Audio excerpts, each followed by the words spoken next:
जिसने तुझे जन्म दिया है दिल उसका नहीं दुखाना। माँ बाप से बढ़कर जग में कोई दूजा नहीं खजाना। जिसने तुझे जन्म दिया है दिल उसका नहीं दुखाना। माँ बाप से बढ़कर जग में कोई दूजा नहीं खजाना। माँ बाप से बढ़कर जग में कोई दूजा नहीं खजाना। जिसने तुझे जन्म दिया है दिल उसका नहीं दुखाना।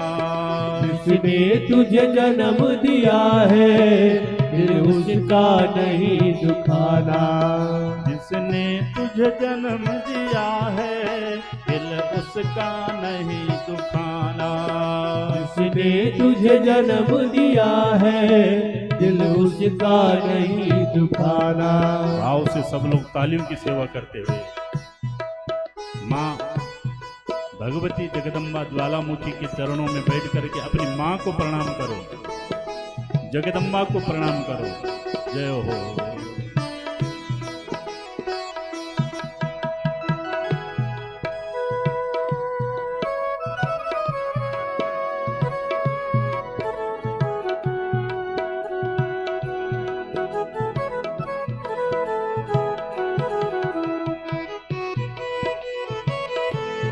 जय हो।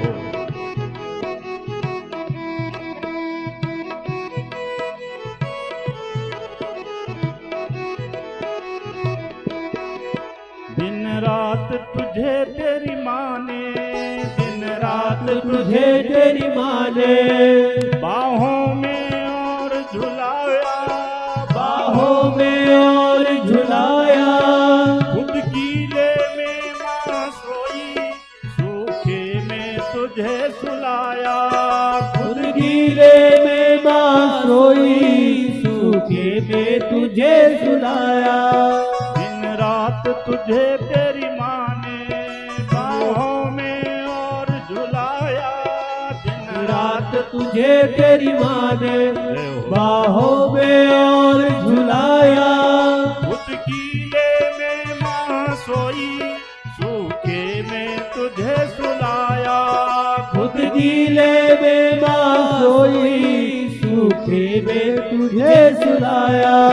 तू कोई भी दुख ना देकर, तू कोई भी दुख ना देकर माँ को कभी ना रुलाना। जिसने तुझे जन्म दिया है दिल उसका नहीं दुखाना। जिसने तुझे जन्म दिया है दिल उसका नहीं दुखाना। जिसने तुझे जन्म दिया है दिल उसका नहीं दुखाना। जिसने तुझे जन्म दिया है दिल उसका नहीं दुखाना। पहले तेरी माँ ने तुझको, पहले तेरी माँ ने तुझको 9 महीने पेट में ढोया, 9 महीने पेट में ढोया। सीने का दूध पिलाकर जीवन में जब तू रोया।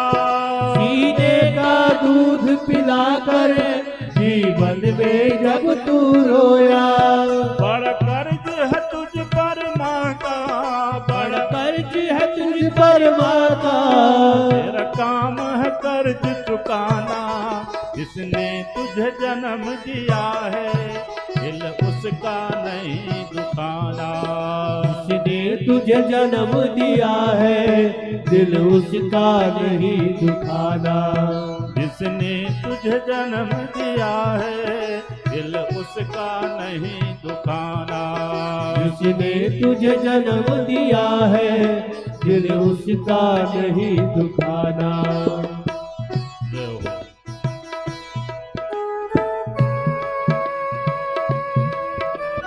भाव से अपने माता पिता के चरणों में प्रणाम करो। माँ बाप का हमारे जीवन में बहुत बड़ा उपकार होता है।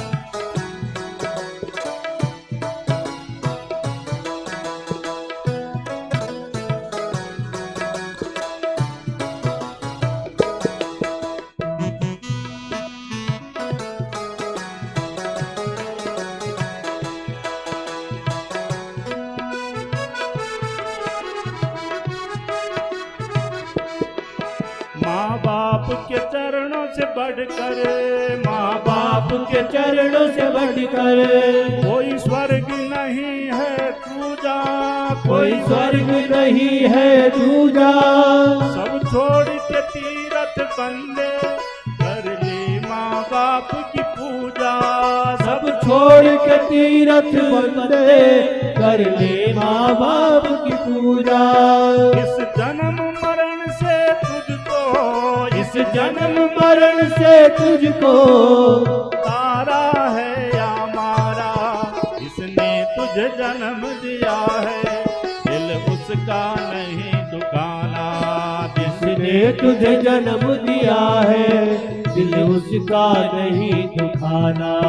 जिसने तुझे जन्म दिया है, दिल उसका नहीं दुखाना।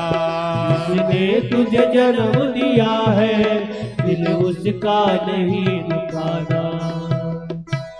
बोलिए जगत जननी जगदम्बा मैया की जय। साचे दरबार की जय। मातृ पितृ चरण कमलों की जय। मातृ पितृ देवताओं की जय। पितृ देवताओं की जय। हर हर महादेव। इसलिए माता बहनों, उस भरी सभा में, उस यज्ञ मंडप पर अगर सती जी का सम्मान करने वाली कोई थी तो वो सती जी की माता थी।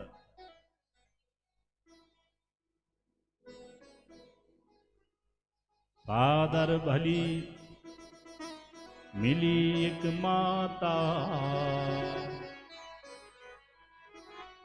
भगिनी मिली बहुत मुस्काता। आदर पूर्वक कौन मिली? सती जी की मां का नाम है प्रसूति।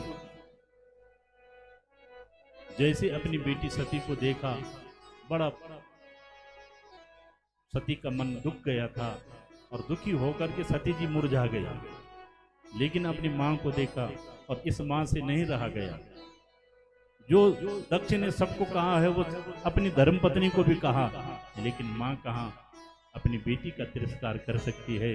मां तो मां होती है, मां के समान कौन देवी हो सकती है दुनिया में? मां के जैसा प्रेम करने वाला कौन हो सकता है दुनिया में? बोलो। अपनी मां को याद करो ना कि हमारी मां ने कितना लाड प्यार किया हमारे से।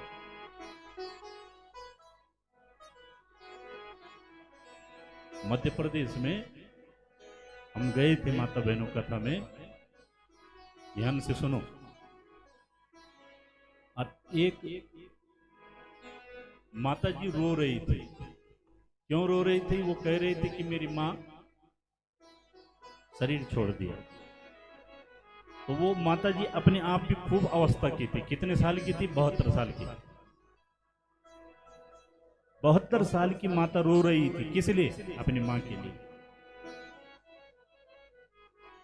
हमने पूछा, क्योंकि अवस्था देखी कि ये तो 72 साल की मां, इनको तो अनुभव होना है चाहिए कि जीवन मरण तो संसार का धर्म है। कोई आ रहा है, कोई जा रहा है, इसे कौन रोक सका? और इन माता जी की तो अवस्था इतनी, अपने आप स्वयं बाल सारे सफेद हो गए, चेहरे पे झुर्रियां पड़ रखी है और फिर रो रही है, बहुत ज्यादा रो रही थी। तो हमने कहा माता जी आपकी अवस्था कितनी? बोली 72 साल। हमने कहा तो सबका लगा हुआ है जाना आना, मृत्यु तो ध्रुव सत्य है, जिसने जन्म लिया उसने मरना एक दिन। लेकिन कम अवस्था में कोई जाता है माता बहनों को बड़ा कष्ट होता है। अधूरी अवस्था में कोई भगवान न करे चला जाता है तो जीवन भर उसका अभाव और दुख होता है। पूरी अवस्था में जाता है कोई तो फिर तो ये है कि मृत्यु निश्चित है, जाना ही है एक दिन, सबको जाना है। तो हमने कहा आपकी माता जी की अवस्था कितनी थी?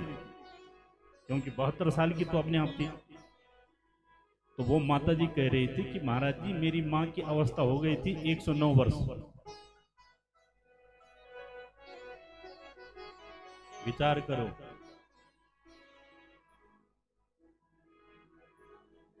एक 109 वर्ष की माता के लिए रो रहे हैं आप। तो तब उस मां ने कहा कि मरना तो है महाराज जी, मुझे भी ज्ञान है, लेकिन मेरी माँ ने मुझे बुलाया फोन करके। घर में मेरी बहू ने व्रत रखा था, जिस व्रत की चर्चा हमारे पूज्य महाराज जी ने अभी की, व्यास जी ने, करवा चौथ का व्रत बहू ने रखा था।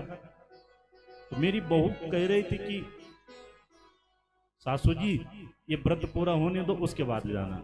अब उस समय, अब इस वर्ष था कि पिछले वर्ष हमें ठीक से ध्यान नहीं, लगभग 1 तारीख को वो करवा चौथ का व्रत आया, नवंबर के महीने में, 1 नवंबर को, अभी की बात है। तो बोले मेरी बहू ने मुझे रोक लिया और मेरी माँ ने कहा था कि बेटी आ जाना, तो उनका व्रत होने दे। और महाराज जी मैं अपनी बहुओं की बात मानी और माँ की बात नहीं मानी। तो ये 1 तारीख में तो व्रत था, बोले 2-4 दिन मुझे ऐसे घर गृहस्थ के काम में लग गए, और 8 तारीख नवंबर को मेरी माँ ने शरीर त्याग दिया। महाराज जी मैं रो इसलिए रही हूँ कि अगर माँ का कहना मान लेती तो आखिरी समय में अपनी माँ से बातचीत हो जाती। आखिरी समय में मेरी माँ न जाने मुझे क्या बोलती, इस बात का मुझे अभाव है और तब मैं रो रही हूँ। इतना प्रेम अपनी माँ के साथ इस अवस्था में भी। तो माँ होती है, इसलिए सती जी को हृदय से लगाया प्रसूति ने, और फिर अपनी बुद्धिमता से, अनुभवी बातों से समझाने लगी कि बेटी तू रो मत, अरे तू यज्ञ में नहीं आई थी, मैं तो तेरी ही राह देख रही थी, तेरे पति तो ठीक हैं। सब पूछने लगी। सती रो रही है और कह रही माँ मेरे साथ यहाँ ऐसा व्यवहार क्यों किया जा रहा है? देखो तो आज पिताजी ने मुझे तिरस्कृत किया है माँ। प्रसूति बोली बेटी तेरे पिता तो पहले से ऐसे स्वभाव के हैं, उनकी बात का तो बुरा मत मानना, तेरे पिता का स्वभाव ही ऐसा है। और जैसे तैसे अपनी सुंदर वाणी से सती जी को उनकी माँ ने समझाया। सती ने हृदय थोड़ा कठोर किया, और अब सती माता देख रही कि मैं देखूं मेरे पति के बगैर इस यज्ञ में कौन कौन आए हैं। पूरे यज्ञ मंडप को देखने लगी, निरीक्षण करने लगी। सारे देवता विराजमान है, सारे ऋषि मुनि जितने भी देव समाज सब विराजमान है। जो नहीं आए हैं उनके लिए भी दक्ष ने भाग रखा हुआ है।